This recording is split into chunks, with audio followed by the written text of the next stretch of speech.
पे आपका स्वागत है। मैं विवेक बिंद्रा, मोटिवेशन स्पीकर और बिजनेस कोच। अमूमन आपने देखा होगा मैं सेल्स पे ज्यादा वीडियोस नहीं बनाए, मैंने थोड़े वीडियोस कम रखे हैं सेल्स पे, क्योंकि मेरा फोकस थोड़ा लीडरशिप फनल में भी प्रॉब्लम सॉल्विंग प्रोडक्ट पे रहता है, पीएसपी फॉर्मूला। मैं वो पीएसपी फॉर्मूला पे फोकस इसलिए करता हूं क्योंकि दुनिया के सारे बड़े अच्छे ब्रांड्स जो जमीन से शुरू होकर ऊपर तक गए हैं, फर्श से अर्श तक, ये वो हैं जो प्रॉब्लम सॉल्व करने वाले प्रोडक्ट को तैयार कर देते हैं, सेल्स अपने आप बढ़ जाती है। बहरहाल आज का टॉपिक मैं लूंगा कि वो चार क्या कारण है जिनकी वजह से आप सेल्स में या तो असफल हो गए हैं या बड़ी सफलता हासिल नहीं कर पाए। चाहे आप किसी भी प्रकार की सेल्स कर रहे हैं, आप B2B सेल्स कर रहे हैं, B2C कर रहे हैं या B2B2C कर rहे हैं, इन पे मैं वीडियो पहले भी बना चुका हूं, या आप डायरेक्ट सेलिंग कर रहे हैं या मल्टी लेवल मार्केटिंग की सेल्स कर रहे हैं, या हो सकता है कि आप इंटरनेट बेस्ड डिजिटल मार्केटिंग से भी सेल्स कर रहे हो। किसी भी प्रकार की सेल्स में वो चार क्या कारण है जिनसे आपको बड़ा फेलियर आपके हाथ लगता है। पहला कारण, people don't like to be sold. One more time, come on, क्या? People don't like to be sold. ये कोर बिलीफ बनाइए। मैं थोड़ा हिंदी में इसका अर्थ समझा देता हूं। किसी भी आदमी को अच्छा नहीं लगता कि उसको कोई आकर के चालाकी से कुछ बेच के चला जाए। ये दुनिया में किसी को, इस बात को दिमाग में छाप लीजिए, इस बात को ना किसी तरीके से अपनी कंपनी में, अपने लोगों में घुसा दीजिए कि people don't like to be sold, people like to be help. थोड़ा कड़वा और कठोर उदाहरण दूं, you don't get married to a total stranger, you don't give a French kiss to a total stranger, you don't sleep on bed with a total stranger. जो आदमी पहली बारी मिला उसके साथ आप बड़े डिसीजंस कभी नहीं ले सकती हैं, right? Would you agree with me? देखिए ध्यान दीजिए, ऐसे ही अगर जो आदमी पहली बारी मिला वो भी माल बेचने की कोशिश करता है, और जो लड़का लड़की से पहली बारी मिला, पहली बारी मिलते ही बहुत फिजिकल इंटीमेट होने की कोशिश करता है, दोनों लोग एक जैसे डेस्परेट नजर आते हैं। जबरदस्ती माल बेचता है जो पहली बारी में, वो भी डेस्परेट नजर आता है। जबरदस्ती एक लड़की के साथ उसको तंग करने की कोशिश करता है, फिजिकल इंटीमेसी दिखाने की कोशिश करता है, वो भी डेस्परेट नजर आता है।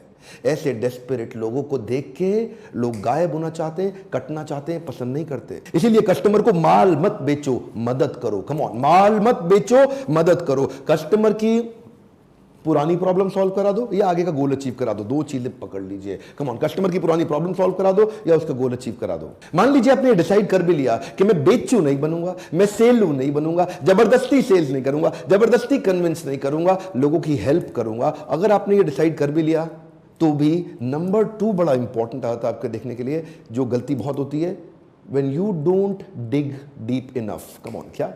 When you don't dig deep enough। आप जबरदस्ती मदद नहीं कर सकते किसी की, पहले आपको जानना पड़ेगा उसको मदद चाहिए क्या। एक बार कुछ बच्चे क्लास में लेट पहुंचे, मास्टर जी बोले, अरे बच्चों लेट काहे हो गए? अरे मास्टर जी, वो बूढ़ी औरत को सड़क पार करा रहे थे। अबे तो आधा घंटा लेट कैसे हो गए? मास्टर जी, वो सड़क पार करने को मान नहीं रही थी। जबरदस्ती कस्टमर को गलत सड़क पार मत कराओ। कस्टमर की मदद करनी है तो पहले जानो उसको मदद चाहिए क्या है। प्रोस्पेक्टिंग, प्रेजेंटिंग और पोजीशनिंग करने से पहले उसकी नीड ढूंढिए और नीड को हेल्प में कन्वर्ट करिए। प्रोडक्ट तो बाद में आता है जी, प्रोडक्ट पहले नहीं आता पिक्चर के अंदर, पहले उसकी नीड आती है, फिर आप सोचते हो कि मैं इस नीड में इसकी कैसे हेल्प करूं। उसको बोलते हैं कंसल्टेटिव सेलिंग। कंसल्टेटिव सेलिंग का मतलब क्या? पहले कंसल्ट करोगे सामने वाले से, उससे पहले कुछ चर्चा करोगे, समझोगे उसको चाहिए क्या है, उसके बाद। तो पहला स्टेप क्या था? People don't like to be sold. दूसरा स्टेप क्या है? You did not dig deep enough. इसमें आपने उसका नीड भी जान लिया, उसका वांट भी जान लिया, उसका गोल भी जान लिया, उसका प्रॉब्लम भी जान लिया। अब आप प्रोडक्ट देने की जैसी कोशिश करेंगे। तीसरे स्टेप में ध्यान दीजिए, कहीं गलती ना हो जाए। इसको बोलते हैं आइडेंटिफाई और KDM। KDM का मतलब क्या है? की डिसीजन मेकर।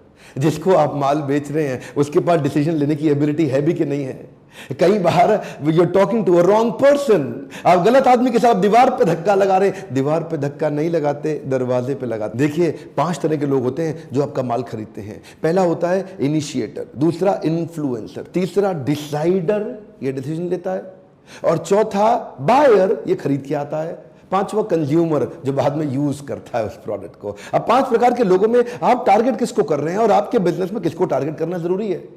मान लीजिए आपका कंज्यूमर बहुत ही छोटा बच्चा है तो बच्चे को टारगेट मत करिए, डिसाइडर को, बायर को, इनको टारगेट करिए, क्योंकि ये लोग आपका माल खरीदेंगे। अब एक कॉर्पोरेट के अंदर B2B में परचेज मैनेजर आपका बायर है, लेकिन ना तो वो इन्फ्लुएंसर है ना वो डिसाइडर है। डिसाइडर उनका बॉस है जो ऊपर से उनको बताता है काम करने के लिए। ऐसे ही आप अपना KDM, की डिसीजन मेकर ढूंढिए। जिसको भी आप माल बेच रहे हैं, जिस कंपनी में माल बेचते हो उस कंपनी का ऑर्गेनाइजेशन स्ट्रक्चर को पहचानो। कई बार उस कंपनी में चेयरमैन का सेक्रेटरी, जो कि छोटी तनख्वाह पे होता है ना, चेयरमैन का सेक्रेटरी PA, वो कंपनी के वाइस प्रेसिडेंट से भी ज्यादा पावरफुल होता है। ऑर्गेनाइजेशन स्ट्रक्चर के अंदर घुसना पड़ता है, आपको कस्टमर को पहचानना पड़ता है कि इनमें डिसीजन मेकर कौन है। अरे साड़ी बेचने वाला भी जब साड़ी बेचता है ना, तो वो देखता है सास भी आई है, बहू भी आई है, ननद भी आई है, वो देखता है यहाँ चलती किसकी है। सास की ज़्यादा चल रही है, बहू की ज़्यादा चल रही है, ननद की ज़्यादा चल रही है, जिसकी चल रही है फिर साड़ी उसके आगे रख देता है। आप बताइए कौन सी ठीक है, उसको मालूम है ये डिसीजन ले लेगी, माल तुरंत बिक जाएगा। इस तरह अपना probable customer, probable purchaser finalise करिए। ये प्रोबेबल कस्टमर क्या होता है? अगर आपने हार्ले डेविडसन बेचनी है, हार्ले डेविडसन बेचने के लिए कम समय में ज्यादा लोगों को दिखाओ, तो क्या करो, अब मुंबई में धारावी है, एशिया की सबसे बड़ी झोपड़पट्टी, वहां जाके ले जाओ। बहुत सारे लोग आपकी एक ही बार बाइक देख लेंगे, वो हार्ले डेविडसन, वो देखेंगे भी ऐसे कि पता नहीं क्या आ गया है। थोड़ी देर बाद बाइक का खाली टायर बचेगा, हो सकता है कई चीजें गायब हो जाएं उसमें से। अरे वो आपका परचेजर है ही नहीं। समराइज कर देते हैं जी क्विकली, चौथे स्टेप जो आने वाला है उससे पहले मान लीजिए आपने पहले 3 स्टेप ठीक कर लिए।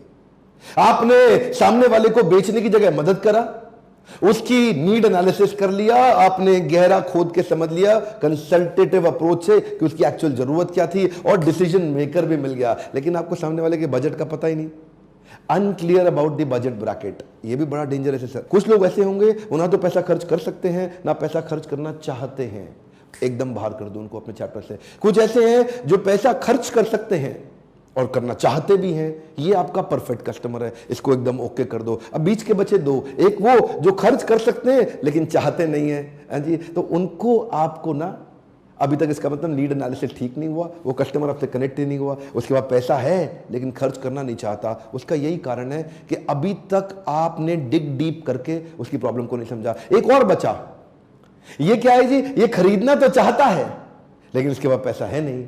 तो इसके साथ आप बैठ के मदद करें कि कहाँ से फाइनेंस मिलेगा, इसको किधर से लोन मिलेगा, कोई ईएमआई की स्कीम आ जाएगी, कोई पार्टनर स्कीम आ जाएगी जिससे वो खरीद लेगा। आपको सामने के बजट ब्रैकेट को समझना पड़ेगा। 4 कैटेगरी थी, जो पैसा खर्च कर सकता है लेकिन करना नहीं चाहता, करना चाहता है लेकिन पैसा है नहीं, ना करना चाहता है ना है और करना भी चाहता है। तो 4 प्रकार की कैटेगरी थी। इन कैटेगरी से आप बजट ब्रैकेट आइडेंटिफाई करिए, ये 4 गलती मत करिए, सेल्स तुरंत बढ़ेगी। यकीन मानिए सेल्स करना दुनिया का सबसे आसान काम है, अगर आपको समझ में आ जाए करना कैसे है।